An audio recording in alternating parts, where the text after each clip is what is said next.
The muddy water hit Miranda Hayes with such force that she actually stumbled backward. Cold, dirty liquid soaked through her coat, her dress, even her shoes. For a moment, she just stood there at the bus stop, dripping and stunned, while her shopping bags lay scattered on the sidewalk where she dropped them. Then she heard the laughter. The black Mercedes idled at the curb, its tinted window rolling down just enough for her to see inside. Julian.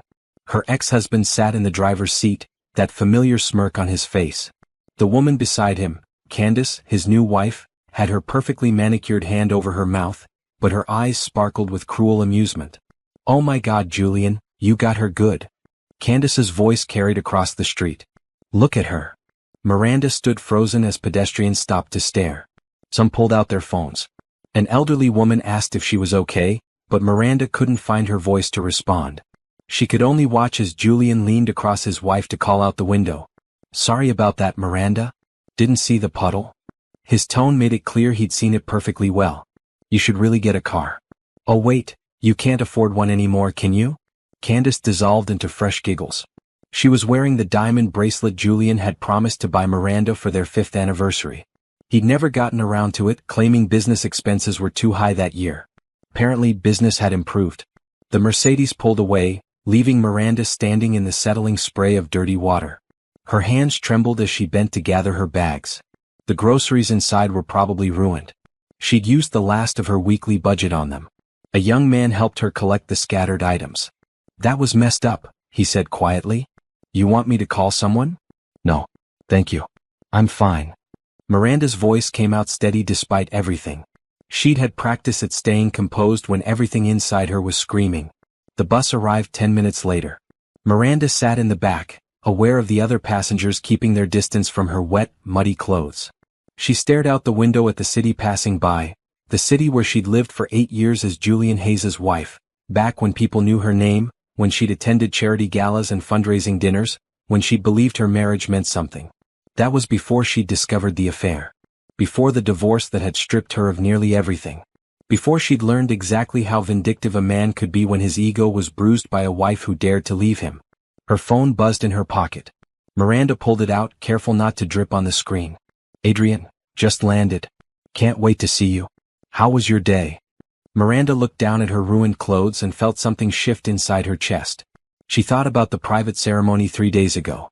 The way Adrian had looked at her when he'd slipped the ring on her finger. The weight of that ring, hidden now beneath her glove because she wasn't ready yet for the world to know. She typed back, "Interesting. Tell you about it when you get home." "Adrian, home. I love that word. See you in an hour." Miranda allowed herself a small smile. Julian had no idea that the pathetic ex-wife he'd just humiliated at a bus stop had spent her morning having tea with the Prime Minister's wife. He had no idea that the ring hidden under her glove was worth more than his precious Mercedes. He had no idea that she'd chosen to take the bus today simply because her new car was being detailed and she'd wanted the fresh air.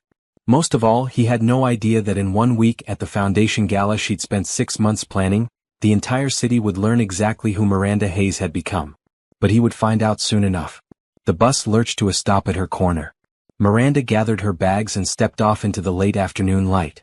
She walked the 2 blocks to the townhouse, the one Adrian had insisted she keep in her name alone, the one with the address Julian didn't know. Her old life and her new life existed in separate worlds right now, but those worlds were about to collide. She climbed the steps and unlocked the door. Inside, everything was warm and quiet. Their home. She still wasn't used to thinking of it that way. After the cold, empty mansion she'd shared with Julian, this place felt like a sanctuary. Miranda dropped her bags in the entryway and headed upstairs to shower. The hot water washed away the mud and the cold, but it couldn't quite wash away the memory of Candace's laughter or the look on Julian's face. That mixture of contempt and satisfaction, like he'd won something. Let him think he'd won. For now. She dried off and changed into soft clothes, then went to the kitchen to salvage what she could from her groceries. Most of it was fine. The bags had protected the contents from the worst of the water. She was putting vegetables in the refrigerator when she heard the front door open. "Miranda?" Adrian's voice immediately eased the remaining tension in her shoulders. She turned as he appeared in the kitchen doorway, still in his suit from the conference, his tie loosened. He was tall and lean, with warm brown eyes that always seemed to actually see her, not through her or past her, but really see her. "Hey," she said softly. He crossed to her immediately, pulling her into his arms. Bad day. How did you know? You're making dinner at 4 in the afternoon. You only stress cook when something's wrong. He pulled back to study her face. What happened? Miranda hesitated. Part of her wanted to brush it off, to not let Julian's petty cruelty have any more space in her life. But Adrian had been clear from the start. They didn't keep things from each other. I ran into Julian today, she said finally. Literally. He splashed me with muddy water at the bus stop. On purpose. His wife thought it was hilarious. Adrian's jaw tightened. Where? Doesn't matter. It's done. Miranda? I'm fine. She put her hand on his chest. Really? It was humiliating in the moment, but I'm fine. It actually helped me realize something. What's that? I'm done hiding. She met his eyes. Next week at the gala, I want everyone to know. About us. About everything. No more keeping it quiet. They'd agreed when they got married to wait a few months before making it public. Miranda had wanted time to establish her foundation on its own merits, without people thinking she was using Adrian's family name. Adrian had understood, even though his parents had been less thrilled about keeping their new daughter-in-law a secret. Now Adrian studied her face carefully. You're sure? We don't have to rush this because of what happened today. I'm not rushing. I'm ready. Miranda smiled. Besides, the look on Julian's face when he finds out will be worth it. I thought this wasn't about revenge. It's not. But that doesn't mean I can't enjoy the irony. She reached up to loosen his tie completely. He spent 45 minutes in court explaining to the judge why I deserved nothing from our marriage. He told everyone who'd listened that I was a leech, that I'd contributed nothing to his success. Today he splashed mud on me like I was trash on the street. He's going to regret that. Probably. But that's not why I'm doing this. Miranda pulled the tie free and draped it over her shoulder. I'm doing this because I'm proud of what we have. I'm proud of the work I've done. And I'm tired of living like I have something to hide when I don't. Adrian cupped her face in his hands. Have I mentioned that I love you? Not in the last 8 hours. Unacceptable. I love you. He kissed her forehead. I love you. Her nose. I love you. Her lips. Miranda melted into him, letting the last of the day's tension drain away. This was what Julian had never understood. Love wasn't about possession or control or proving something to the world. It was this. Simple moments in a kitchen on a Tuesday afternoon. Someone who saw you covered in mud and loved you anyway. Someone who gave you space to build your own dreams and celebrated every step forward. So next week, Adrian said when they finally broke apart. We tell everyone. Next week, Miranda confirmed. The foundation gala. Black tie. 500 guests. Every major donor, politician, and journalist in the city. Including Julian and Candace, who bought tickets before they knew I was involved. This is going to be quite an evening. Yes, Miranda agreed. Yes, it is. 3 months earlier, Miranda had been sitting in the hospital break room when Adrian first walked in. She'd been volunteering at City General for 2 months by then, helping in the children's ward during her afternoons. It was something she'd wanted to do during her marriage, but Julian had always dismissed it as a waste of time. Why would you work for free? He'd asked. It makes me look bad, like I can't provide for you. After the divorce, volunteering had been one of the first things she'd done with her freedom. The pay was nothing, because there was no pay, but the work fed something in her soul that had been starving for years. She'd been eating a sandwich and reviewing her notes on the new patients when a man sat down across from her. She'd looked up, ready with her polite smile for whoever needed her attention, and found herself looking into the kindest eyes she'd ever seen. Sorry, is this seat taken? He gestured to the chair. No, go ahead. He sat, setting down his own coffee and sandwich. He was dressed casually, jeans and a sweater, but there was something about him that suggested he didn't usually dress that way.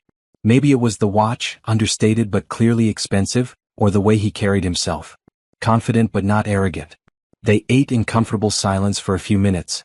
Miranda went back to her notes. The man pulled out his phone and scrolled through messages. You volunteer here? He asked after a while. Miranda looked up. Yes, children's ward. You. Visiting. A friend's daughter is a patient. I've been coming by to read to her. He smiled. I'm not very good at it. She fell asleep during Goodnight Moon yesterday. That book is designed to put kids to sleep. Is that why? I thought I was just boring. Miranda laughed. It felt strange, she hadn't laughed with a man in a long time. I'm Miranda. Adrian. He reached across the table to shake her hand. His grip was warm and firm. "Nice to meet you." That had been the start. Over the following weeks, they kept running into each other at the hospital. Adrian came to read to little Sophie Bennett, a 6-year-old with leukemia. Miranda often worked in Sophie's section. They'd grab coffee in the break room or walk through the hospital garden during breaks, talking about everything and nothing. Adrian never mentioned his family or what he did for work. Miranda got the impression he had money, his clothes were too nice, his education too obvious, but he didn't flash it around. He listened more than he talked. He asked real questions about her life and actually seemed interested in the answers. She didn't tell him about Julian at first. Didn't mention the divorce or the humiliation of it or how some days she still felt like she was walking through fog. That was her past, and these afternoons with Adrian felt like the first truly good thing in her present. "Tell me something real about you," Adrian had said one day. They were sitting on a bench in the garden, watching the sunset paint the sky in shades of orange and pink. "Real? Something that matters to you. Not small talk. Something real." Miranda had thought about it. "I wanted to be a nurse when I was younger. Got into a great program, full scholarship. But then I met someone and he had different ideas about what I should do with my life. Thought it wasn't appropriate for his image." She paused. "I gave it up. That's my biggest regret. Not the relationship ending, that needed to happen. But giving up something I loved for someone who didn't appreciate it anyway." Adrian had been quiet for a long moment. "Is it too late? For nursing school? Probably. I'm 31. So by the time I finish I'll be 35. "You'll be 35 anyway," Adrian had pointed out. "Might as well be 35 doing something you love." It was such a simple observation, but it had cracked something open in Miranda's chest. She'd spent so long thinking of her life in terms of what was lost, what was behind her, what she couldn't get back. The idea that she could still build something new felt revolutionary. "What about you?" she'd asked. "Tell me something real." Adrian had hesitated. She'd sensed there was something he was holding back, but she didn't push. Everyone had their secrets. "I grew up with a lot of expectations on me," he'd said finally. "My family has very specific ideas about who I should be, what I should do, who I should marry. I've spent my whole life trying to live up to those expectations. Sometimes I wonder who I'd be if I could just choose. For myself. No expectations. No image to maintain. Just me. Who would you be?" "I don't know." He'd smiled at her. "Maybe I'm figuring that out." Their friendship had deepened over weeks that turned into months. Adrian started timing his visits to match Miranda's volunteer schedule. They'd have lunch together, take walks, talk about books and movies and the ridiculous hospital politics that Miranda was learning to navigate. She told him about her foundation idea, a nonprofit that would provide medical care to underserved communities. He'd encouraged her, helped her think through the logistics, even connected her with some contacts who might be interested in funding. Miranda had fallen in love so gradually she hadn't noticed it was happening. Until one day she'd been laughing at something Adrian said and looked up to find him watching her with an expression that made her breath catch. "What?" she'd asked. "You're beautiful when you laugh." "I laugh all the time." "I know. I noticed." That night, after months of careful friendship, Adrian had kissed her in the hospital parking lot under the fluorescent lights. It wasn't romantic or cinematic, but it was real. His hands had been gentle on her face, his lips soft against hers, and Miranda had felt something she'd thought was dead inside her flicker back to life. Oh. They'd started dating officially after that. Quiet dates at restaurants where Adrian wasn't recognized. Movies in the afternoon. Long walks through parts of the city where nobody knew either of them. Adrian still hadn't told her much about his family or his work, and Miranda had assumed he was private by nature. She'd respected it. God knows she hadn't been forthcoming about every detail of her past either. It wasn't until Adrian had taken her to meet his parents that everything had clicked into place. The car had pulled up to an estate that made Julian's mansion look like a cottage. Security gates. Guards. A driveway that went on for what felt like miles. Miranda had looked at Adrian with growing confusion. "Where are we?" "My parents' house." He'd taken her hand. "There's something I need to tell you first." And that's when he'd explained. His full name was Adrian Thornfield. His father was Prime Minister Harrison Thornfield. The reason he'd been so careful about where they went, why he'd kept his work vague, why he'd never mentioned his last name, he'd wanted her to know him for who he was, not what his family represented. Miranda had been stunned. Then angry. Then as he'd explained his reasoning, she'd understood. "Everyone who meets me sees my father first," Adrian had said. They see opportunity or connection or power. They don't see me. You saw me. Just me. I couldn't risk losing that. She'd forgiven him because she'd understood. Because she'd done the same thing in her way. She'd never told him about Julian's wealth or the social circles she'd moved in or the ugly, public divorce. She'd let him know her as just Miranda. Just herself. They'd both been hiding in their own ways, trying to find something real in a world full of pretense. Meeting his parents had been terrifying. The Prime Minister was exactly as intimidating as expected. But his wife, Eleanor, had taken one look at Miranda and smiled. Finally, she'd said. Someone real. They'd dated for 2 more months. Adrian had been patient, never pushing, always checking that she was comfortable with how fast or slow things moved. After Julian's controlling nature, Adrian's respect for her autonomy had been intoxicating. He'd proposed on a Tuesday. No grand gesture, no elaborate plan. They'd been back in the hospital garden, the place where their friendship had grown. He'd gotten down on one knee right there on the bench and said, "I don't want to live my life for anyone's expectations anymore. I want to live it with you. Will you marry me?" Miranda had said yes before he'd even finished asking. The wedding had been small, just family at the Thornfield estate. Miranda had worn a simple white dress. Adrian had cried during his vows. The Prime Minister had made a toast about how his son had finally learned what really mattered. Eleanor had welcomed Miranda to the family with genuine warmth. They'd agreed to keep it quiet for a while. Miranda had wanted to launch her foundation on her own merit. Adrian had understood. His parents had been less enthusiastic but had agreed to respect their wishes. And for 3 months, Miranda had lived in this strange dual reality. By day she was Miranda Hayes, divorced and working to build something meaningful with her foundation. By night she was Miranda Thornfield, married to one of the most eligible men in the country, daughter-in-law to the Prime Minister. It had been exhausting maintaining the separation. But it had also been necessary. She'd needed to prove to herself that she could build something on her own, without riding anyone's coattails, without anyone dismissing her work as just another rich wife's hobby project. The foundation gala would change all of that. After next week everyone would know. The dual reality would collapse into one. Miranda wasn't sure if she was ready for that level of scrutiny, but she knew she was ready to stop hiding. Ready to stand beside Adrian publicly and claim the life they were building together. She'd worked too hard and come too far to keep living like her happiness was something to be ashamed of. 6 months before meeting Adrian, Miranda's life had collapsed in the space of a single afternoon.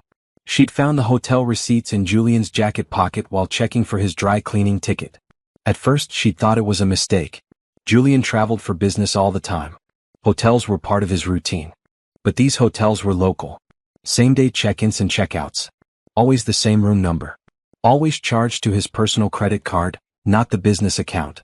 Miranda had stood in their bedroom, holding the receipts, feeling the floor tilt under her feet. She'd known intellectually that this moment could come. Julian had been distant for months. Cold. More critical than usual. Coming home later and later. But knowing something was possible and having proof in your hands were two different things. She'd hired a private investigator. 3 weeks later, he delivered his report with photos that made her physically ill. Julian and Candace, his secretary, entering hotel rooms together. Kissing in restaurant parking lots. His hand on her lower back in ways that weren't professional. 6 months of documented betrayal. Miranda had confronted Julian that night. She'd expected anger, maybe denial. What she'd gotten was so much worse. "Oh, you figured it out." Julian had actually seemed relieved. "Good. I'm tired of sneaking around anyway." "That's all you have to say? What do you want me to say? That I'm sorry? I'm not." He'd poured himself a drink, completely calm. "You've been dead weight for years. No career, no ambition, just floating through life on my success. Candace actually challenges me. She understands the business world. She's a partner, not a pet." The casual cruelty of it had stolen her breath. "I gave up nursing school for you. I never asked you to do that. You said it would be embarrassing for you if your wife had to work. And you chose to listen. That's not on me." Julian had taken a long drink. "Look, this doesn't have to be ugly. We'll get divorced quietly. I'll give you a reasonable settlement. You can move on with your life." But it had gotten ugly. So ugly. Julian's lawyers had been vicious. They'd painted Miranda as a gold digger who'd contributed nothing to the marriage. They'd argued that she deserved minimal support since she'd chosen not to work. They'd brought up every penny she'd spent during the marriage and framed it as evidence of her parasitic nature. Miranda's lawyer had been competent but outmatched. She'd been working with what she could afford, which wasn't much compared to Julian's legal team. The judge had ultimately sided with Julian on most points. She'd gotten a small settlement, enough to live on for maybe a year if she was careful, and none of the property. The house, the cars, the vacation home she'd loved, all Julian's. Apparently, everything purchased during the marriage was his because he'd been the one earning the money. The social fallout had been just as bad.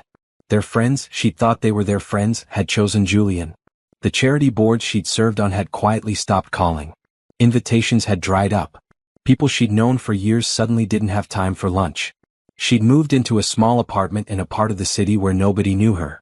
She'd gotten a job as a receptionist at a medical clinic, the only place that would hire someone whose last real work experience was over 8 years ago. She'd volunteered at the hospital because it made her feel useful, like she was contributing something to the world even if Julian thought she'd never contributed anything to their marriage. Those first months after the divorce had been the darkest of her life. She'd wake up at 3 in the morning, unable to breathe, wondering how she'd ended up here. How had she let someone else define her so completely that when they left, she barely knew who she was? She'd considered calling her parents, but they'd passed away years ago. No siblings.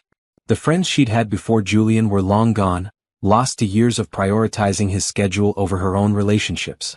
She'd been completely alone. Some days the loneliness had been physical. An actual weight pressing on her chest. Other days it had been freeing. Nobody to answer to. Nobody criticizing her choices or telling her she was wasting her potential by reading to sick kids. Nobody making her feel small. She'd started rebuilding herself piece by piece. The receptionist job had led to a connection with a doctor who'd been impressed by her work ethic. He'd encouraged her to think about going back to school. She'd started researching programs, making plans, imagining a future that looked nothing like her past. The foundation idea had come from Dr. Patterson, the doctor who'd mentored her. He talked about how many people in underserved communities had no access to basic medical care. How preventable diseases went untreated because people couldn't afford to see a doctor. How the system was failing the people who needed it most. Someone should do something about that, Miranda had said. Why not you? Dr. Patterson had asked. It had seemed impossible at first. She had no money, no connections, no experience running a nonprofit. But she'd started researching anyway. Learning about grants and fundraising in nonprofit structures. She'd written a business plan on legal pads during her lunch breaks. She'd reached out to everyone she could think of who might have advice or resources. Most people had ignored her. A few had been patronizing. But some, people like Dr. Patterson, had believed in her vision. They'd offered advice, made connections, opened doors. By the time she'd met Adrian, she'd been in the early stages of building something real. The foundation existed on paper. She had a board of advisors. She had preliminary approval for her nonprofit status. What she didn't have was funding or a clear path forward. Adrian had changed that. Not because of his money or his connections, though those had certainly helped, but because he'd believed in her. He'd seen her vision and said, yes, this matters. Do it. His mother Eleanor had been even more instrumental. Once Miranda had joined the family, Eleanor had used her considerable social influence to arrange meetings with potential donors. She'd coached Miranda on how to pitch her vision, how to ask for money without apologizing for needing it, how to turn a conversation into a commitment. You're not begging, Eleanor had told her. You're offering them the opportunity to be part of something meaningful. That's a gift. The gala next week was the culmination of 6 months of nonstop work. Miranda had secured major donations from 15 different sources. She had programs ready to launch in 3 different neighborhoods. She had staff hired and facilities leased. Her foundation was real, funded, and ready to change lives. None of it would have happened if Julian hadn't thrown her away like she was nothing. Some nights, Miranda lay awake wondering if she should feel grateful to him for that. If being destroyed had been necessary for her to rebuild herself into someone stronger. But mostly she just felt angry. Angry that it had taken losing everything to find herself. Angry that she'd wasted 8 years on a man who'd never valued her. Angry that he'd gotten to walk away unscathed while she'd had to claw her way back to dignity. The anger was useful though. It kept her focused. It reminded her why she could never go back, no matter what Julian might say or do now that she was rebuilding her life. Some doors once closed needed to stay that way. Next week, when Julian saw her at the gala, when he realized what she'd built and who she'd become, she wanted him to feel something approximating what she'd felt. Not the devastation, she wouldn't wish that on anyone. But the realization that he'd thrown away something valuable. that he'd been wrong about her worth. That would be enough. The morning of her wedding, Miranda had woken up alone in the guest room at the Thornfield estate and wondered if she was making a mistake. Not about Adrian, she was certain about him. But about doing this so soon after her divorce. About marrying into a family whose lives would be scrutinized by the press and public. About whether she was ready for any of it. Eleanor had found her sitting on the edge of the bed, still in her pajamas, staring at the wedding dress hanging on the closet door. Second thoughts. Eleanor had asked gently, settling beside her. 100 thoughts, Miranda had admitted. Is that normal? Completely. I almost climbed out a bathroom window before marrying Harrison. Miranda had laughed despite her nerves. You did not. I absolutely did. Got one leg out before my sister found me and dragged me back. Eleanor had taken Miranda's hand. Marriage is terrifying. You're trusting someone with your whole heart and hoping they don't break it. After what you've been through, I'd be concerned if you weren't scared. What if I'm not ready? Are you in love with my son? Yes. Does he make you feel safe and valued and seen? Every day. Then you're ready. Eleanor had squeezed her hand. The rest is just details we'll figure out as we go. The ceremony had been scheduled for 2 in the afternoon. Just family as promised. Adrian's parents, his younger sister Caroline, and a handful of close relatives. The officiant was an old family friend, a judge who'd known Adrian since he was born. Miranda had done her own makeup, her hands shaking slightly as she'd applied mascara. The dress was simple, white lace with a fitted bodice and flowing skirt. Nothing like the elaborate gown she'd worn when she'd married Julian, with its cathedral train and thousands of crystals. That dress had been about making a statement. This one was about getting married. Caroline had helped her with her hair, pinning it up loosely with a few curls framing her face. You look beautiful, Caroline had said. Adrian's going to lose it when he sees you. He's seen me before. Not like this. Not as his bride. Caroline had grinned. I've never seen my brother like this, you know. He's always been so controlled. So careful. You've completely wrecked him in the best way. The ceremony had taken place in the estate's garden. White chairs set up in neat rows. Flowers everywhere, roses and peonies and something purple Miranda couldn't name. String quartet playing softly. It was beautiful in an understated way that felt right for them. Prime Minister Thornfield had walked her down the aisle. Miranda's father was gone, and there was no one else she wanted for that role. Harrison had offered and she'd accepted gratefully. You're good for him, Harrison had murmured as they'd walked. He's been sleepwalking through life. You woke him up. I think he woke me up too. Then you're lucky. Most people never find that. Adrian had been waiting at the end of the aisle in a perfectly tailored suit, and the look on his face when he'd seen her had made every doubt evaporate. He'd watched her approach with tears already streaming down his face, not even trying to hide his emotion. When she'd reached him he'd whispered, Hi. Hi yourself. The ceremony had been short. Traditional vows that they'd both stumbled over slightly, too emotional to speak clearly. Adrian had slipped the ring on her finger with shaking hands. She'd done the same for him. The judge had pronounced them married, and Adrian had kissed her while their small group of family had cheered. That was it. Simple. Private. Perfect. The reception had been dinner in the estate's formal dining room. The table had been set with china that probably cost more than Miranda's entire apartment. The food had been incredible, course after course prepared by the family's chef. Wine had flowed freely. Toasts had been made. Prime Minister Thornfield had stood with his glass raised.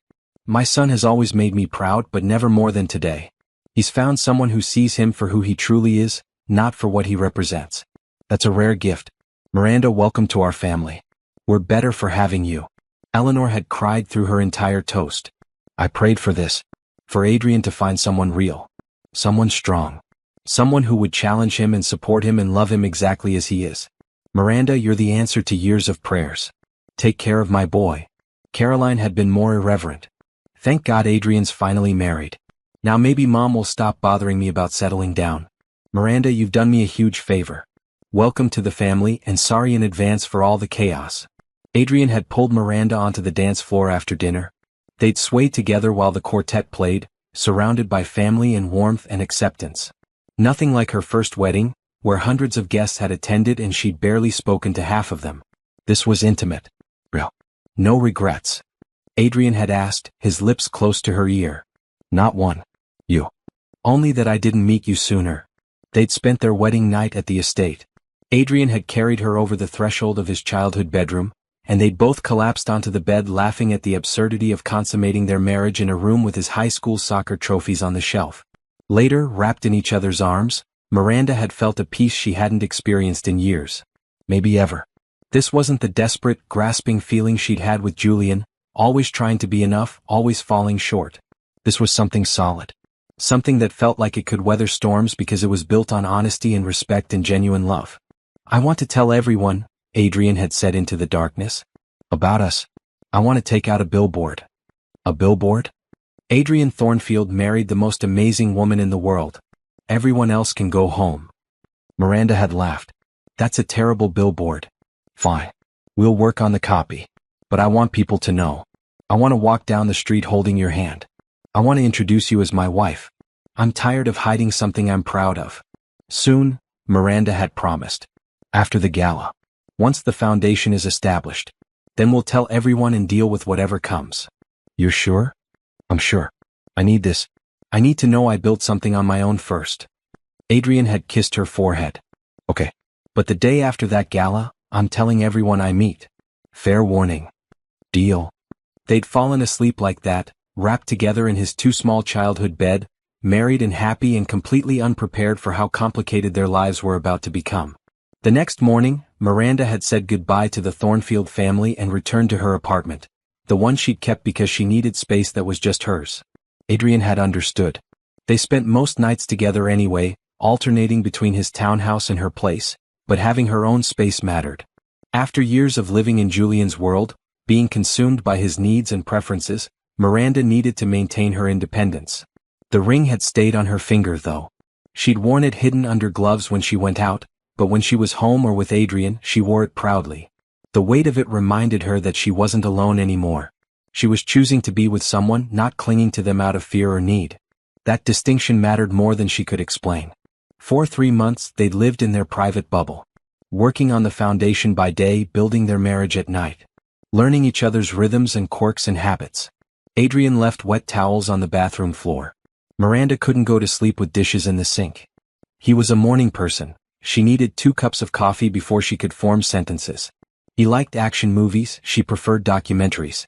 They'd learned to compromise, to communicate, to build a life that worked for both of them. It had been the happiest 3 months of Miranda's life. And next week it would all go public. The protective bubble would burst. But she was ready.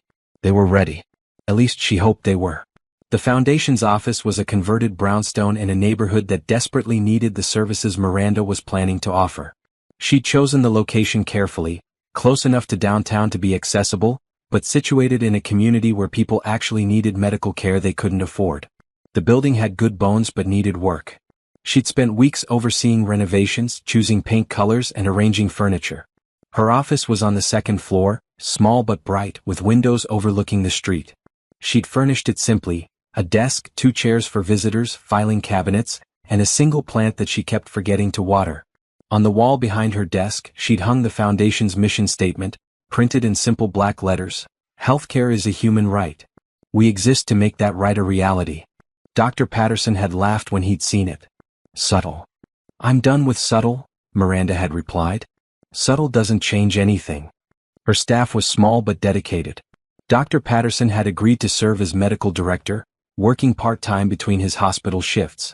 She'd hired 2 nurse practitioners, Lena Rodriguez and James Chin, both of whom had experience working in community health centers. There was also Felicia, a cheerful administrative assistant who kept everything running smoothly, and Terrence, who handled outreach and community relations. They'd opened their doors 6 weeks ago, offering basic medical services on a sliding scale. People could pay what they could afford even if that was nothing. The response had been overwhelming. On their first day, 50 people had shown up. Now they were seeing nearly 100 patients a week. Miranda worked 18-hour days sometimes. She met with donors in the mornings, worked in the office handling paperwork and logistics in the afternoons, and often stayed late into the evening meeting with community leaders or reviewing budget reports. Adrian had expressed concern more than once that she was burning herself out. "This matters," she told him. "These people need us. I can't slow down when there's so much work to do. You also need sleep. And food. And occasional breaks. I'll rest after the gala." But even Miranda knew that was a lie. After the gala, There would be expansion plans to implement. New facilities to open. More staff to hire. The work would never really be done and she wouldn't have it any other way. One afternoon, a woman named Patricia had come in with her daughter Zoe. Zoe was 7, small for her age, and had been coughing for weeks. Patricia had looked exhausted, wearing scrubs from the nursing home where she worked double shifts to make ends meet. "I know she needs to see a doctor," Patricia had said, her voice tight with worry and shame. "But I can't afford it. We don't have insurance. I just started this job and the benefits don't kick in for 90 days. I thought maybe it would go away on its own, but it's getting worse." Lena had examined Zoe and diagnosed a treatable respiratory infection. She'd written a prescription and explained the treatment plan. When Patricia had asked what she owed, Lena had glanced at Miranda. "Whatever you can manage," Miranda had said gently. "Our sliding scale goes all the way to 0. Patricia's eyes had filled with tears. "I can give you $20 right now. I get paid Friday. I could bring more then. $20 is fine. And there's no rush on the rest." After they'd left, Miranda had sat in her office with her head in her hands. This was why the foundation existed. For people like Patricia, who worked themselves to exhaustion and still couldn't afford basic health care for their children. For kids like Zoe who shouldn't have to suffer because of a broken system. Julian would have called it a waste. All this effort for people who couldn't pay. Where was the profit? Where was the return on investment? But this was the return. Zoe getting better. Patricia not having to choose between rent and medicine. People in this community knowing they had somewhere to turn when they were sick or hurt or scared. Adrian had understood immediately when she told him about Patricia that evening. That's what it's all about, isn't it? Those moments. Those moments and thousands like them that we'll hopefully have. Miranda had leaned against him on the couch. Every person we help is someone who might have ended up in the emergency room with a preventable crisis. Or worse, didn't go anywhere at all and just suffered. We're actually changing things. You're changing things, Adrian had corrected. This was your vision. Your work. I'm just lucky enough to watch it happen. But Adrian had been more than just a supportive spouse. He'd used his connections to arrange meetings with potential donors. He'd reviewed her business plans and offered advice on sustainability and growth. He'd shown up at the office after hours to help paint walls during the renovation. He'd rolled up his sleeves and worked beside the staff, never pulling rank or expecting special treatment because of who his father was. The staff adored him for it. Felicia had pulled Miranda aside one day and said, "Your husband is the real deal. You know that, right?" "I know. I mean, I've met rich guys before who do the charity thing for show. He actually cares. He listens. He remembers names. Yesterday he asked Terrence about his daughter's soccer game. He remembered she plays soccer." Miranda had smiled. That's just who he is. The foundation gala had been Adrian's idea initially. "You need a big public launch," he'd said. "Something that announces you're here to stay. That gets media attention and brings in major donors." A gala is perfect. Miranda had been hesitant. Galas were Julian's world. Formal events where rich people paid enormous amounts of money to feel good about themselves while actually contributing relatively little to the causes they supposedly supported. But Adrian had convinced her this would be different. You control the narrative. You decide what gets emphasized. We're not just throwing a party. We're making a statement about what matters and giving people a chance to be part of it. She'd spent months planning every detail. The venue was the Grand Ballroom at the Riverside Hotel, elegant but not ostentatious. The menu was sourced from local businesses whenever possible, with a portion of proceeds going to a food bank.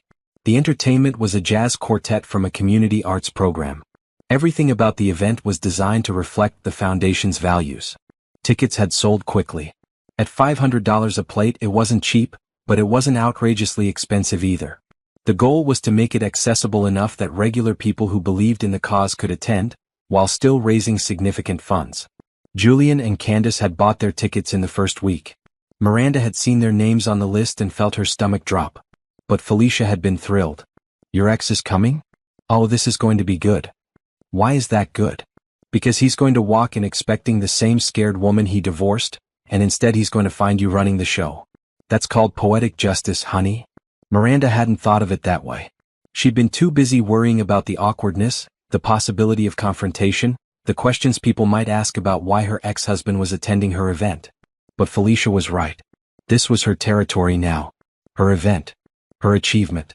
Julian was just another guest in the audience. Let him come. Let him see what she'd built without him. Better yet, Let him see what she'd built in spite of him. The week before the gala, Miranda had barely slept. There were a million last-minute details to handle. Seating arrangements to finalize. Speeches to rehearse. Donor packets to assemble. She'd practically lived at the office, surviving on coffee and the sandwiches Adrian insisted on bringing her. "You need to eat real food," he'd said, unpacking containers from their favorite deli. "I ate real food this morning. Coffee isn't food. It is if you believe hard enough." He'd sat down across from her desk and waited until she stopped typing and looked at him.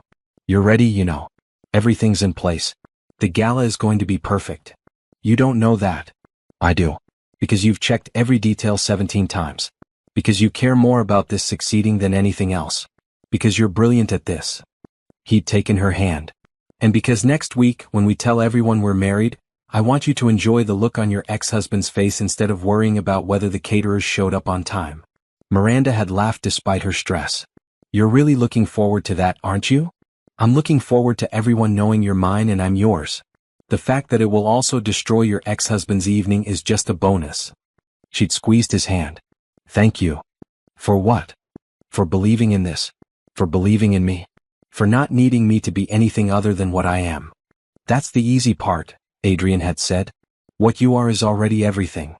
While Miranda had been building her foundation, Julian's world had been quietly falling apart. She didn't know this yet. Their lives had diverged completely after the divorce, and she'd made a point of not keeping tabs on him. But the collapse had started months ago, gathering momentum in ways Julian either couldn't see or refused to acknowledge. It had begun with his business partner, Richard Lawson. Julian and Richard had been running Blackstone Investments together for 6 years. The company managed wealth for high-net-worth clients, promising aggressive returns through what Julian called innovative strategies. What he'd failed to notice, or had chosen to ignore, was that Richard's strategies were increasingly creative accounting that bordered on fraud. Miranda had actually warned him about Richard once years ago. She'd been at a company dinner and overheard Richard talking to another partner about moving money between accounts in ways that seemed designed to hide losses. She'd mentioned it to Julian that night. "Richard's doing something with the client accounts that doesn't sound right." Julian had barely looked up from his laptop. "You don't understand finance, Miranda. Richard knows what he's doing. I'm just saying it sounded. You're not a partner. You're not even an employee. Stay in your lane." She'd never brought it up again. Now those chickens were coming home to roost. The Securities and Exchange Commission had launched an investigation into Blackstone Investments 3 months ago. They discovered that Richard had been using new investor money to pay returns to old investors, a classic scheme that only worked until it didn't. He'd also been falsifying account statements and moving money between accounts to hide losses.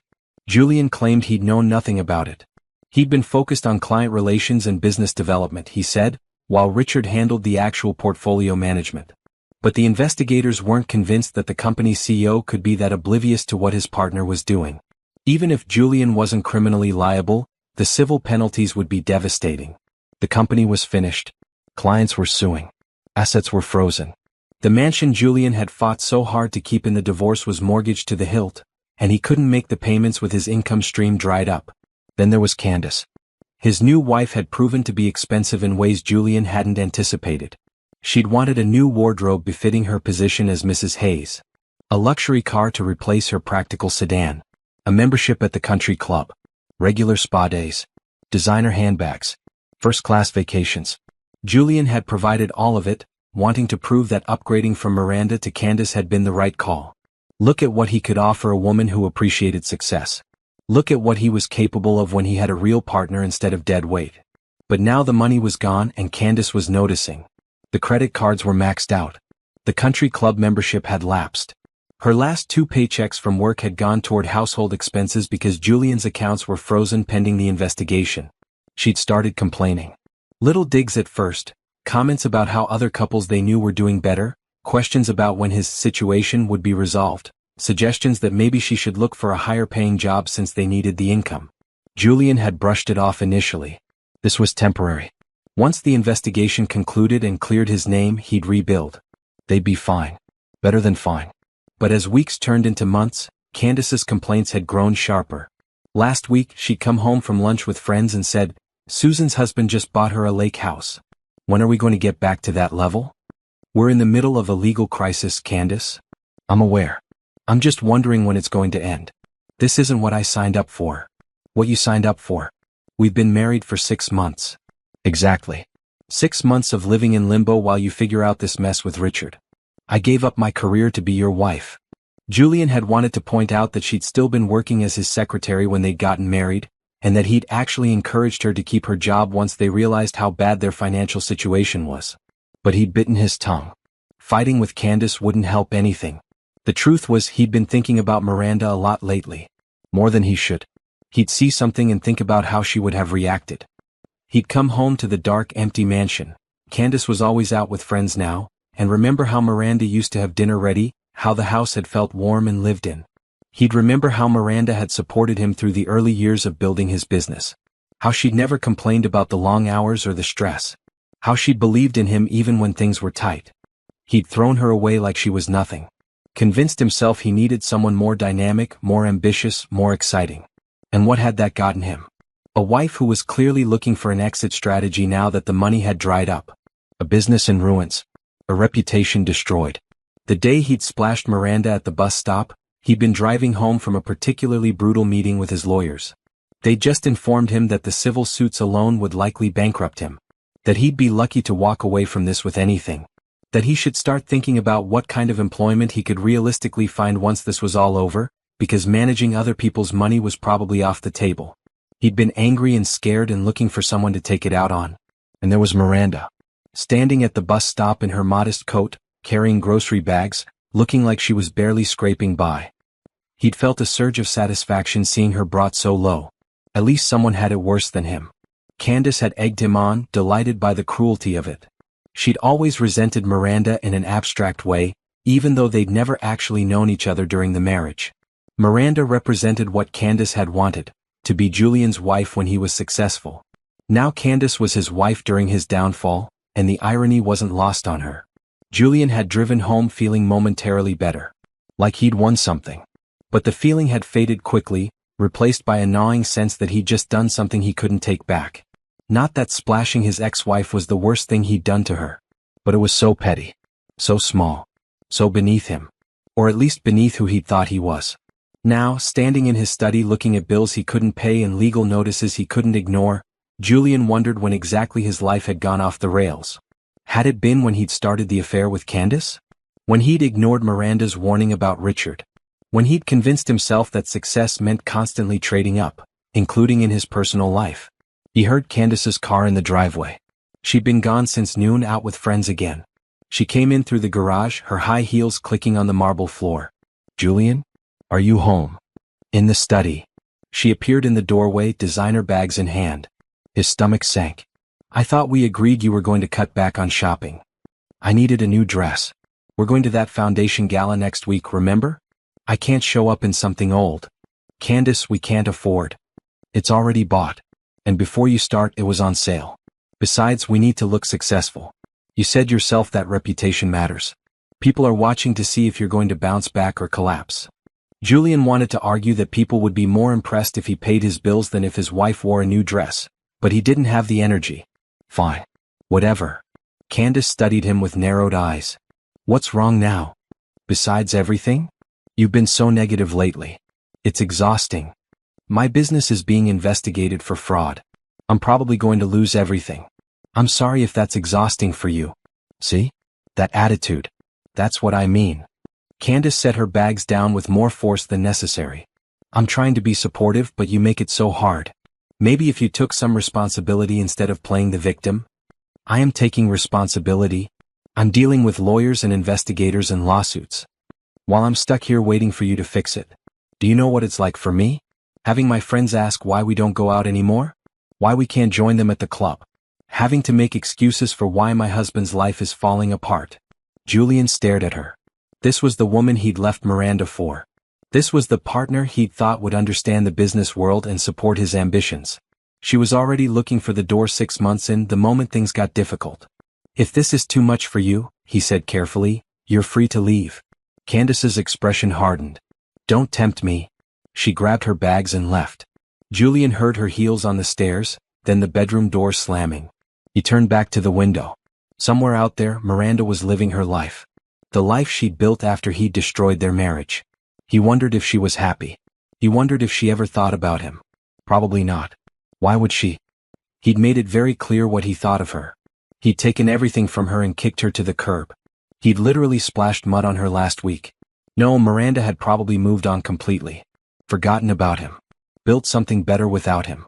The thought should have made him angry, but instead it just made him tired. Next week's gala was for some medical foundation. Candace had insisted on going, excited about the chance to dress up and be seen. Julian had agreed because it was easier than fighting. He hadn't even looked at what foundation it was or who was running it. Just another event where he'd have to pretend everything was fine while his world crumbled around him. He could do that for one more night. The day of the gala, Miranda woke up at 5 a.m. despite having only gone to bed 3 hours earlier. Her mind was racing with last-minute details and contingency plans. She gave up on sleep and went for a run, pounding through the quiet streets while the city was still dark. Adrian was awake when she got back, making coffee in the kitchen. Couldn't sleep either? Miranda asked. I slept fine. I'm just excited. He handed her a mug. Today's the day. Everything you've worked for comes together. And everyone learns you're mine. You're really focused on that last part. I've been married to the most amazing woman for 3 months and nobody knows. Forgive me for being excited to finally tell people. Miranda sipped her coffee and felt some of her nervous energy settle. Adrian had a way of making everything feel manageable. What if something goes wrong? Then we'll handle it. Together. He pulled her close. But nothing's going to go wrong. You've prepared for everything. Trust yourself. The ballroom at the Riverside Hotel was stunning when Miranda arrived at noon to oversee final preparations. The events team had executed her vision perfectly. Round tables with crisp white linens. Centerpieces of flowers and candles. A stage with professional lighting. Screens set up for the presentation she'd prepared about the foundation's work. Her staff arrived to help with last-minute setup. Felicia handled registration materials. Terrence reviewed the program with the AV team. Dr. Patterson arrived in a tuxedo that he clearly wasn't used to wearing, tugging at his collar. I feel like a penguin, he complained. You look distinguished, Miranda assured him. And stop pulling at the collar. You'll wrinkle it. By 4 o'clock, everything was ready. Miranda went back to the hotel room she'd reserved to get ready. Eleanor met her there, having insisted on helping. Your family now, Eleanor had said when she'd offered. Let me do this. Miranda's dress was midnight blue, elegant without being overly formal. Fitted bodice, flowing skirt, enough sparkle to catch the light without being flashy. Eleanor helped her zip it up, then started on her hair. Nervous? Eleanor asked. Terrified. Good. That means you care. Eleanor pinned a section of Miranda's hair back. But remember, everyone in that room tonight is there because they believe in what you're doing. You've already won them over. Tonight is just the celebration. And revealing the marriage. That's going to overshadow everything else. Let it. You've been hiding long enough. Be proud of what you have with Adrian. Let people see how happy you are. By 6:30, guests were arriving. Miranda stood in the wings watching the ballroom fill. She saw donors she'd been courting for months. Community leaders she'd built relationships with. Staff from the foundation looking proud and excited. Journalists from several major outlets. Adrian's doing she suspected. And there, near the back, Julian and Candace. Julian looked thinner than she remembered. More tired. His tuxedo was expensive but didn't fit quite right, like he'd lost weight recently. Candace was dripping in jewelry and wearing a dress that was probably worth more than Miranda's monthly budget. They looked uncomfortable, whispering to each other as they scanned the room. Miranda felt a wave of something, not quite satisfaction but close to it. Let them be uncomfortable.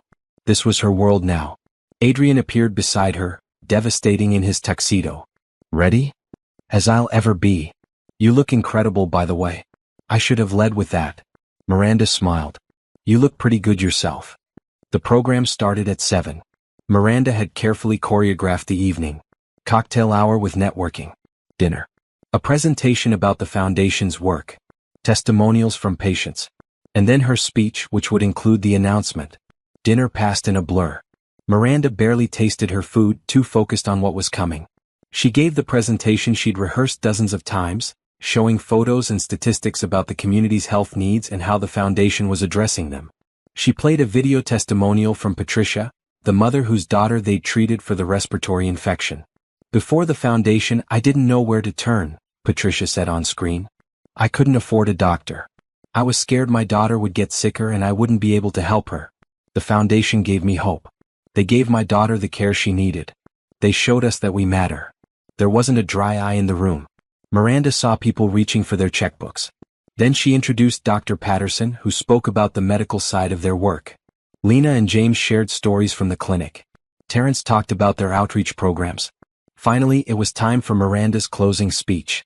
She stepped up to the microphone, her heart pounding. 6 months ago I was starting over.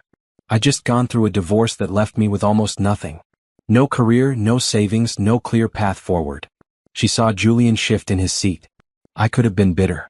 I could have given up. Instead, I decided to build something meaningful. Something that would help people who felt as lost as I did. She talked about the foundation's mission. About health equity and dignity and the belief that everyone deserved access to care. About the amazing team who'd made this possible. About the donors who'd believed in the vision. But I couldn't have done any of this without one person's support. Someone who believed in me when I didn't believe in myself. Someone who saw possibility where I saw ruins. Someone who taught me that starting over could mean building something better than what came before. Adrian was standing at the side of the room, watching her with pride and love so clear on his face that several people had turned to look at him. 3 months ago, I married that person in a private ceremony. We've kept it quiet while I built the foundation because I needed to prove to myself that I could do this on my own terms. But tonight, I want to share something with all of you. I want you to know that I've been incredibly lucky to find love and partnership when I wasn't even looking for it. She gestured toward the side of the room. Adrian, would you come here? The room erupted in whispers as Adrian walked toward the stage. People were pulling out their phones, clearly recognizing him. He climbed the steps and took Miranda's hand, and the whispers grew louder. For those who don't know, Miranda said into the microphone, this is my husband, Adrian Thornfield. And yes, before you ask, he is the Prime Minister's son. We've been married for 3 months, and I am incredibly proud to finally share that with all of you. Camera flashes exploded. The room burst into applause and excited chatter. Adrian pulled Miranda close and kissed her, to the delight of the guests and the despair of the photographers who weren't quite fast enough to capture it. Miranda looked out at the crowd. Most people were on their feet, applauding. Some were crying. Many were clearly shocked. And at the back of the room, Julian had gone completely white. He was staring at the stage like he'd seen a ghost. Candace was gripping his arm, her mouth hanging open, her expression cycling through shock and confusion and something that looked like panic. Miranda caught Julian's eye across the crowd. She didn't smile or gloat. She just looked at him calmly, then turned back to Adrian. Let him process what just happened. Let him realize exactly what, and who, he'd thrown away. Let him understand that the woman he'd humiliated at a bus stop was now standing on a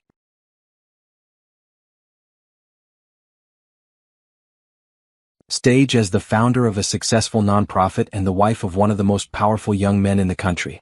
That was revenge enough. The applause seemed to go on forever. Miranda stood on the stage with Adrian's arm around her, watching the room celebrate their news. But underneath the joy and excitement, she was watching reactions. Some people looked genuinely happy. Others looked stunned. A few were already on their phones, presumably texting the news to everyone they knew. And Julian looked like he was going to be sick. When the applause finally died down, Miranda returned to the microphone. Thank you. Now, let's talk about how we're going to change healthcare in this city. She transitioned smoothly into the fundraising portion of the evening. She outlined the foundation's expansion plans, 3 new clinics in underserved neighborhoods over the next 18 months. A mobile health unit to reach people who couldn't get to a fixed location. A partnership with local schools to provide health education and screening. The price tag for all of it, $2 million over 3 years. I know that's a significant amount, Miranda said. But consider what it means. Thousands of people who currently have no access to care will be able to see a doctor. Children who are sick will get treatment. Chronic conditions will be managed before they become crises. We're not just treating illness, we're investing in healthier communities. She prepared donor packages with different giving levels. Bronze level at $10,000. Silver at $25,000. Gold at $50,000. Platinum at $100,000. The packages were displayed on tables at the back of the room, staffed by volunteers ready to process donations. We have commitment cards at every table, Miranda continued. Please take a few minutes to consider what level of support feels right for you. Every dollar goes directly to providing care. We have no high-paid executives. I'm still living on a volunteer salary myself. This is about impact, not overhead. She stepped back from the microphone to more applause. Adrian squeezed her hand as they walked off the stage together. The rest of the evening was chaos in the best way. People swarmed Miranda and Adrian, offering congratulations and asking questions. How did they meet? When did they get married? Why had they kept it secret? Was there a story there? Miranda and Adrian had agreed on what to share. They'd met at the hospital where Miranda volunteered. They'd fallen in love gradually. They'd married privately because Miranda had wanted to establish her foundation on its own merits first. That was all true and all appropriate to share. What they didn't mention was the depth of Miranda's past with Julian, or how recently her divorce had been finalized, or how complicated those first months of rebuilding had been. That was their private story, not for public consumption. Eleanor and Prime Minister Thornfield arrived halfway through the evening. Their presence caused another wave of excitement and phone cameras. Eleanor embraced Miranda warmly.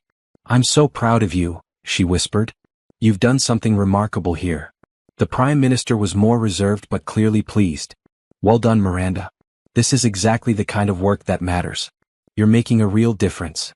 They worked the room like the political professionals they were, talking to donors and community leaders, lending their considerable credibility to the Foundation's mission. Miranda watched in awe as they operated. This was her family now. These people who could command a room's attention with their presence, who could make donors feel valued and important, who knew exactly what to say to turn interest into commitment. By 9 o'clock, Miranda was exhausted but exhilarated. The donation table was overwhelmed. Felicia kept running up with updates. They'd hit the fundraising goal. No, they'd exceeded it.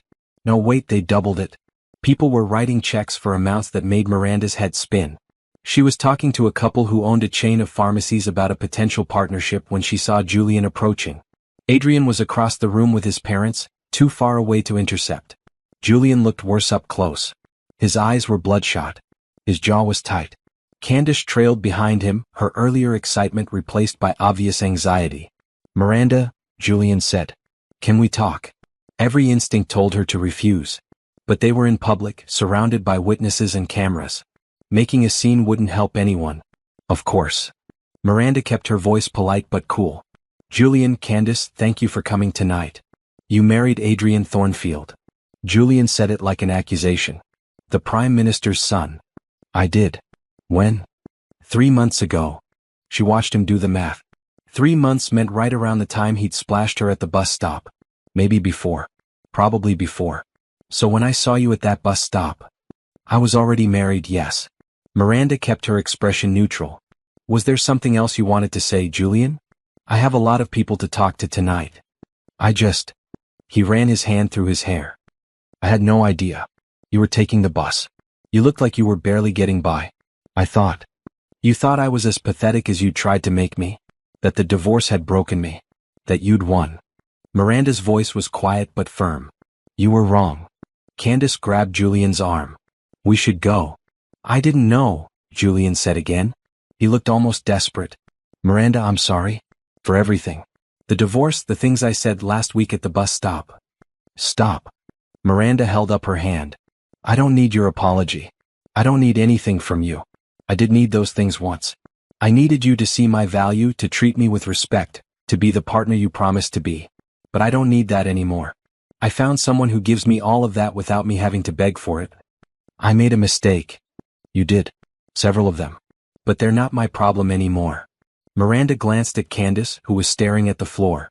"I hope you've both found what you're looking for. Now if you'll excuse me, I have a gala to run." She turned and walked away, her head high. She felt Julian's eyes on her back but didn't look around. Adrian appeared at her side moments later. "You okay?" "I'm perfect." And she meant it. Talking to Julian hadn't hurt the way she'd thought it might. She'd felt nothing but a distant sort of pity for the man who'd tried so hard to diminish her. "Good." Adrian kissed her temple. "Because there are about 6 journalists who want to interview you. Are you up for it?" "Absolutely." The interviews were actually fun. The journalists wanted to know about the foundation, about her plans for expansion, about how she'd gone from volunteer to founder. They asked about Adrian too, but in the context of how they'd met and what he thought about her work. The focus stayed on the foundation, which was exactly what Miranda had hoped for. One journalist from the City Times asked, "Do you have any message for other people who are trying to rebuild their lives after a setback?" Miranda thought carefully. I think we all have moments where we feel like we've lost everything. Like there's no path forward. But endings can also be beginnings if we let them. The worst thing that ever happened to me freed me to build something I never would have attempted otherwise. So my message is, don't let anyone else define your worth. Not a former spouse, not a boss, not society. You get to decide what your life means. And it's never too late to start over. The journalist smiled. That's beautiful. Thank you. By 11 the gala was winding down. The donors had left, the journalists had their stories, and the staff was beginning cleanup. Miranda's feet ached from her heels and her face hurt from smiling, but she felt lighter than she had in years. Adrian found her sitting at one of the empty tables, shoes off, just watching the cleanup crew work. Successful evening? He asked. Beyond successful. We raised over $4 million. $4 million. Adrian whistled. That's incredible. I know. We can do everything I planned and more. We can hire additional staff. We can fast-track the mobile unit. We can actually make the kind of impact I'd only dreamed about. You did this. Adrian sat beside her. Not me, not my family, not anyone else. You built this from nothing and convinced a room full of strangers to believe in your vision. That's all you. Miranda leaned against him. Can we just sit here for a minute? Before we go home and deal with what comes next. We can sit here as long as you want. They sat in comfortable silence, watching the ballroom return to normal. Tomorrow the news would be everywhere. There would be follow-up interviews and phone calls and probably some criticism from people who thought she'd used Adrian's name for her own gain. There would be complicated logistics to figure out as she navigated being both a non-profit founder and the Prime Minister's daughter-in-law. But tonight, she just wanted to sit with her husband and appreciate what they'd built together. A real partnership. A real marriage. A real life that was theirs and no one else's. By the way, Adrian said eventually, my mother wants to host a proper reception for us. Now that the secret's out. She's already talking about guest lists and venues. Of course she is. We can say no if you want. Miranda thought about it. A big reception would mean more attention, more scrutiny, more time in the spotlight. But it would also mean celebrating with their full community. Introducing Adrian's world to her world. Building bridges between her new life and his. Let's do it, she said. But nothing ostentatious. I want it to feel like us, not like a political event. Deal. Adrian pulled her closer. Ready to go home? More than ready. They gathered their things and headed for the exit. As they passed through the lobby, Miranda saw her reflection in the mirrored wall. She looked tired but happy. Successful. Confident. Nothing like the broken woman who'd stood at that bus stop just a week ago letting muddy water drip down her coat. That woman was gone. In her place was someone stronger. Someone who'd survived the worst and built something beautiful from the wreckage. She caught Adrian's eye in the reflection and smiled. He smiled back, and Miranda felt a surge of gratitude for the strange path that had led her here. Sometimes losing everything was the only way to find out what you were really made of. The morning after the gala, Miranda woke to her phone vibrating non-stop. She groaned and reached for it, squinting at the screen. 53 notifications. Texts, emails, calls. Social media was exploding. Adrian, she mumbled, poking him. Wake up. We're famous. We were already famous. I'm the Prime Minister's son, remember? You were famous. Now I'm famous too. It's very disconcerting. Miranda scrolled through her phone. The news was everywhere. Every major outlet had run the story, some version of mystery woman who married Prime Minister's son revealed, or healthcare advocate Cinderella story. Most of the coverage was positive, focusing on the foundation and Miranda's mission. But there were also gossip pieces speculating about her past, why they'd kept the marriage secret, and whether she'd been with Adrian while still married to someone else. That last one made Miranda's stomach turn. They're trying to make it seem like I had an affair. Adrian looked over her shoulder at the article. That's garbage. We didn't even meet until after your divorce was final. Doesn't matter. They need a narrative. Miranda tossed her phone onto the nightstand. I knew this would happen. Hey. Adrian pulled her close. Ignore it. The people who matter know the truth. Let the gossips gossip. They'll move on to someone else in a week. He was right mostly. Most of the coverage was positive. The foundation was getting unprecedented attention. Donations were still coming in through the website. By noon, Felicia had called 3 times to report that they'd had to shut down the donation portal temporarily because the traffic was crashing the server. This is a good problem, Felicia said on the 3rd call. But I'm going to need to hire someone just to handle the media requests. We've had 17 interview requests this morning alone. Hire whoever you need, Miranda said. Use the discretionary fund if you have to. By evening, the initial frenzy had calmed slightly. Miranda and Adrian ordered dinner in and tried to have a normal evening, but the phones kept buzzing. Eleanor called to check in. Caroline sent a string of celebratory emojis. Dr. Patterson called to say that the hospital foundation had reached out about a potential partnership. This is going to change everything, he said, excitement clear in his voice. We can do things we never thought possible. Miranda felt the weight of it all settling on her shoulders. The expectations, the scrutiny, the responsibility of having so many resources and so many people watching to see what she did with them. You're spiraling, Adrian observed from the couch. I'm not spiraling. You're definitely spiraling. You get this little crease between your eyebrows when you're overthinking. He patted the space beside him. Come here. Miranda sat and Adrian pulled her against him. What's going on in that head? What if I mess this up? What if I can't handle the pressure? What if people start digging into my past and then we deal with it together? Stop trying to carry everything alone. I'm not used to having help. I know, but you do now. You have me, my family, your staff, your board. You have an entire community of people who believe in you. Adrian tilted her face up to look at him. And even if you make mistakes, which you will because you're human, it doesn't change anything. You're still brilliant. You're still making a difference. You're still the woman I love. Miranda felt tears prick her eyes. That's really manipulative, saying perfect things when I'm vulnerable. I know. I'm terrible. He kissed her softly. Feel better? Slightly. Over the next week, the media frenzy gradually subsided. There were still stories, still interest, but the initial explosion of attention faded to a more manageable level. Miranda did several carefully selected interviews, focusing on the foundation's work rather than her personal life. Adrian accompanied her to a few, making it clear they were a united front. The foundation itself was thriving. The $4 million raised at the gala allowed them to fast-track their expansion plans. They broke ground on the first new clinic within 3 weeks. The mobile health unit was ordered and scheduled for delivery in 6 months. They hired 5 new staff members, including a full-time fundraising coordinator. Miranda worked constantly, but now it felt sustainable rather than desperate. She had resources. She had support.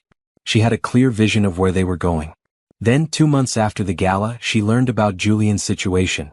Not from Julian himself, they hadn't spoken since the gala, but from a news article about the Blackstone Investments investigation. Former CEO Julian Hayes facing civil penalties in fraud case, read the headline. Miranda almost didn't click on it, but curiosity won out. The article detailed the extent of Richard Lawson's fraud and Julian's alleged knowledge of it. Even if Julian wasn't criminally charged, the civil suits would likely leave him with nothing. The mansion was being foreclosed on. His assets were frozen. He'd lost everything. Miranda felt nothing. Not satisfaction, not pity, just a distant sense of acknowledgement. This was happening to someone she used to know. It wasn't her problem anymore. What she did feel was relief that she'd gotten out when she did. If she'd stayed, she'd be wrapped up in this mess. Her name would be tied to the scandal. She might even be implicated in some way, guilty by association if nothing else. Instead, she was building something real and important while Julian's world collapsed around him. The universe had a strange sense of timing. A week later, Miranda was at the foundation's main office when the receptionist buzzed her. There's someone here to see you. Says her name is Candace Hayes. Miranda's first instinct was to refuse. But curiosity got the better of her. Send her up. Candace looked terrible. Her designer clothes were wrinkled. Her makeup was smudged. Her confident demeanor had crumbled into something frantic. Thank you for seeing me, Candace said, sitting without invitation. I wasn't sure you would. What do you want, Candace? I need advice. About Julian. About the legal situation. I thought maybe, since you were married to him, you might know something that could help. Miranda stared at her. You came here to ask me to help Julian? I know it's a lot to ask, but you must still care about him on some level. You were married for 8 years. And he threw me away the moment he found something he thought was better. Why would I help him? Because he's suffering. Because he made mistakes, but he doesn't deserve to lose everything. Miranda leaned back in her chair. Let me tell you something about Julian. When we were married, I once overheard his business partner talking about moving money between accounts in suspicious ways. I told Julian about it. You know what he said? That I didn't understand finance and I should stay in my lane. If he'd listened to me then, maybe he wouldn't be in this situation now. Candace looked stricken. He told me you never contributed anything to the marriage. He would say that. It's easier than admitting he ignored good advice because he didn't respect the person giving it. Miranda stood up. I'm not going to help Julian. Not because I'm vindictive, but because his problems are his own to solve. Just like mine were. But you found someone rich to marry. You had help. I met Adrian after my divorce was final. After I'd already started rebuilding on my own. And I didn't marry him for his money or his connections. I married him because he treats me like an equal partner. Something Julian never did. Candace's face hardened. So that's it? You just let him drown? I'm not letting him do anything. I'm simply not responsible for saving him. Neither are you, by the way. If you want to leave, leave. Don't stay out of guilt or obligation. Life's too short to spend it with someone who doesn't value you. I'm his wife. So was I. Trust me, the title doesn't mean as much as you think it does. Miranda walked to the door and opened it. I'm sorry you're going through this. But I can't help you. Candace left without another word. Miranda closed the door and leaned against it, processing what had just happened. Part of her felt bad for Candace, she was clearly in over her head. But the larger part felt nothing but relief that this was no longer her life. That evening she told Adrian about the visit. She actually asked you to help him? Adrian was incredulous. The audacity. I think she's desperate. Their lives are falling apart and she doesn't know what to do. Still not your problem. I know.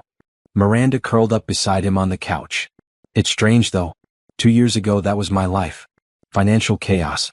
A crumbling marriage. No idea what came next. Now I'm on the other side of it and they're going through what I went through. Do you feel bad for them? No. Maybe I should, but I don't. I feel free. Like seeing them struggle confirms that leaving was the right choice. I'm not glad they're suffering. But I'm not sad about it either. Does that make me a bad person? It makes you human. Adrian kissed the top of her head. You don't owe them anything. Not sympathy, not help, not even your attention. You've moved on. Let them figure out their own path forward. Miranda nodded. He was right. She'd spent too much of her life taking care of Julian's emotional needs, making excuses for his behavior, trying to be enough for someone who would never see her value. She wasn't going to fall back into that pattern now, even from a distance. 3 months after the gala, Miranda received a letter. No return address, but she recognized Julian's handwriting on the envelope.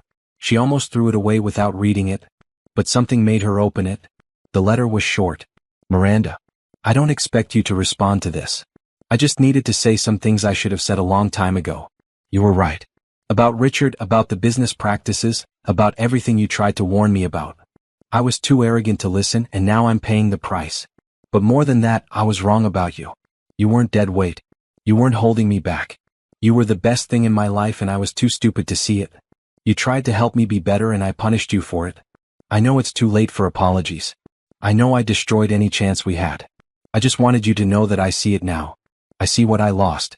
I see what you've built without me. I see that you're exactly as capable and strong and brilliant as I should have recognized all along. I'm sorry. For everything. You deserved better than what I gave you. I hope you're happy. You deserve that too. Julian. Miranda read the letter twice, then folded it carefully and put it in her desk drawer. It didn't change anything. It didn't fix the past or undo the hurt. But it was something. Acknowledgement.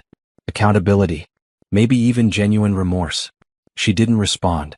What would she say? Thank you for finally seeing my value after throwing me away? There were no words that would make this better or different or meaningful. But she kept the letter anyway. Not because she wanted to dwell on the past but because it was proof. Proof that she'd been right to leave. Proof that the problem had never been her inadequacy but his inability to recognize what he had. Proof that she'd survived something that had tried to destroy her and come out stronger. That was closure enough. 1 year after the gala, Miranda stood in the lobby of the new flagship medical center, watching the ribbon-cutting ceremony preparations. The building was beautiful, modern glass and brick, designed to be welcoming rather than institutional. Inside were examination rooms, a pharmacy, a dental clinic, and community spaces for health education classes. This was the 5th facility the foundation had opened in 12 months. They'd gone from one small office to a network of clinics serving 3 neighborhoods. The mobile health unit was operational, visiting schools and community centers twice a week. They'd seen over 15,000 patients in the past year. They'd hired 40 staff members. They'd partnered with hospitals and medical schools to create training programs for students interested in community health. Miranda had done this. Yes, she'd had help, Adrian's support, Eleanor's guidance, her amazing staff, generous donors. But the vision had been hers. The work had been hers. The relentless drive to make it happen had been hers. "You look proud," Adrian said, coming up beside her. He'd been talking to some of the donors who'd arrived early for the ceremony. "I am proud." Miranda placed her hand on her stomach, where their daughter was making her presence known with increasingly forceful kicks. "We did something real. You did something real. I just cheered from the sidelines. You did more than cheer. But I'll take the compliment." She leaned against him, grateful for his steadiness. 6 months pregnant meant she got tired more easily, and today had been long already.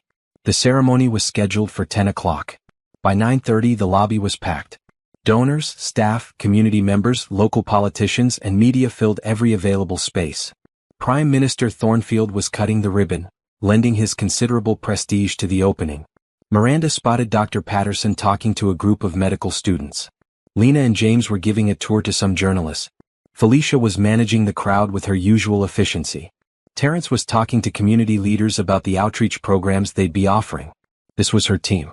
Her people. They built this together. At 9:50, Miranda took her place near the entrance for the ribbon cutting. Adrian stood with his parents. Caroline was there with her new boyfriend. Eleanor had her arm through Harrison's, beaming with pride. The mayor gave a short speech about the importance of community health care. Dr. Patterson talked about the medical impact they'd already seen. Then it was Miranda's turn.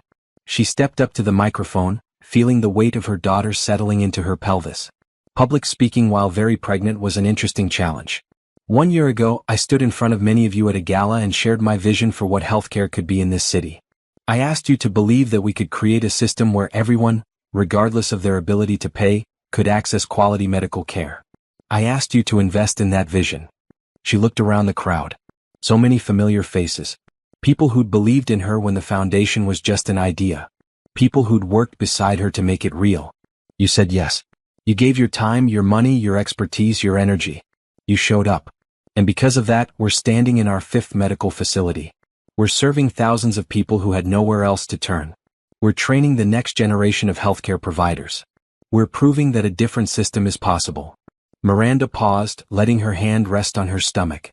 "In a few months, I'm going to be a mother.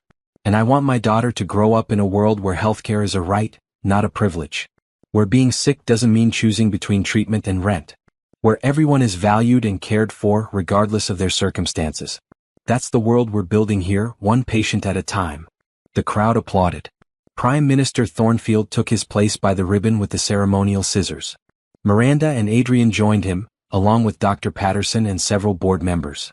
"On behalf of the city," Harrison said, "I'm honored to declare this facility officially open." The scissors cut through the ribbon. Cheers erupted. Cameras flashed. Miranda felt Adrian's hand on her lower back, steady and sure. They did a brief tour for the media, showing off the examination rooms and equipment. Then Miranda excused herself for a break. Her back was aching and the baby was doing gymnastics. She found a quiet office and sat down, grateful for a moment of peace. Through the window she could see the street outside. Normal people going about their days. Some of them would end up in this building eventually, getting care they needed, being treated with dignity and respect. That's what it was all about. There was a knock on the door. Eleanor poked her head in. "Can I join you? Please." Eleanor sat down with a sigh. "These heels are killing me. I don't know how you manage while pregnant. I'm planning to burn these shoes ceremonially after the baby's born." Eleanor laughed. "I did the same thing after Caroline. Harrison found me in the backyard with a match." She studied Miranda with affection. "You've done something remarkable, you know. In just over a year, you've built something that will outlive all of us.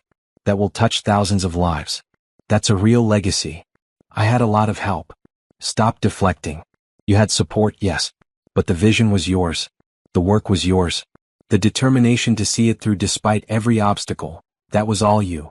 Eleanor reached over and squeezed Miranda's hand. "When Adrian first told us about you, I was worried. Not because of anything about you specifically, but because my son has been hurt before.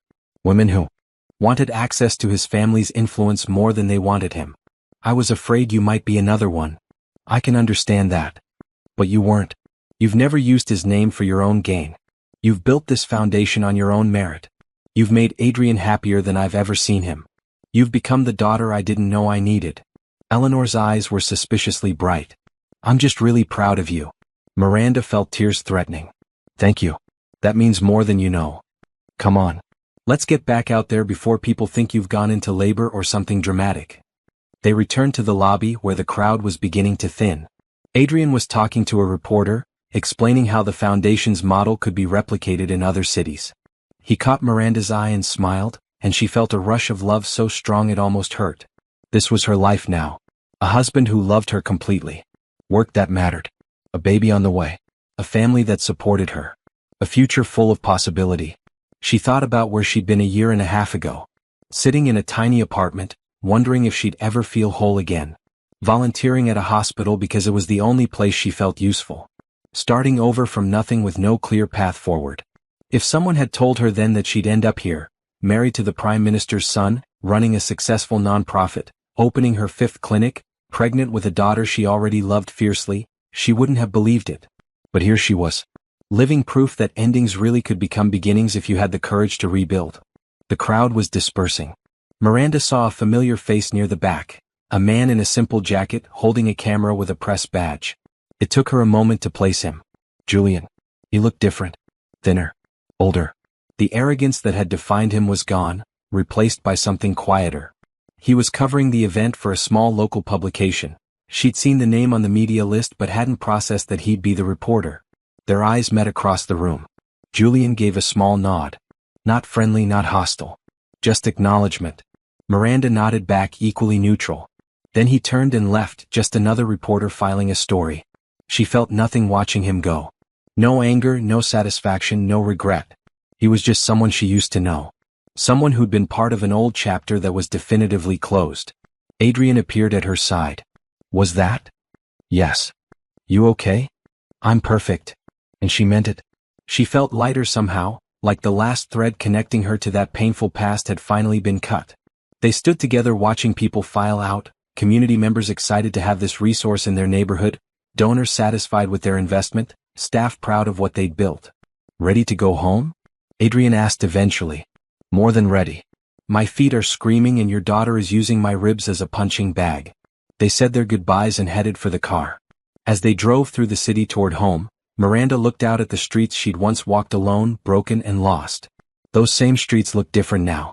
Familiar but transformed, like she was seeing them through new eyes.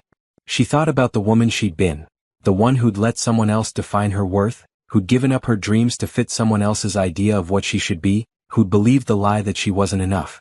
That woman was gone. In her place was someone stronger. Someone who knew her value. Someone who'd survived the worst and built something beautiful from the wreckage. What are you thinking about? Adrian asked. How far we've come. How much has changed. Any regrets? Miranda thought about it. About the pain of the divorce, the humiliation, the struggle to rebuild. About all the hard days and dark nights when she'd wondered if she'd ever feel whole again. No, she said finally. No regrets. Everything that happened brought me here. To you, to this work, to this life. I wouldn't change any of it. Even the mud incident? Miranda laughed.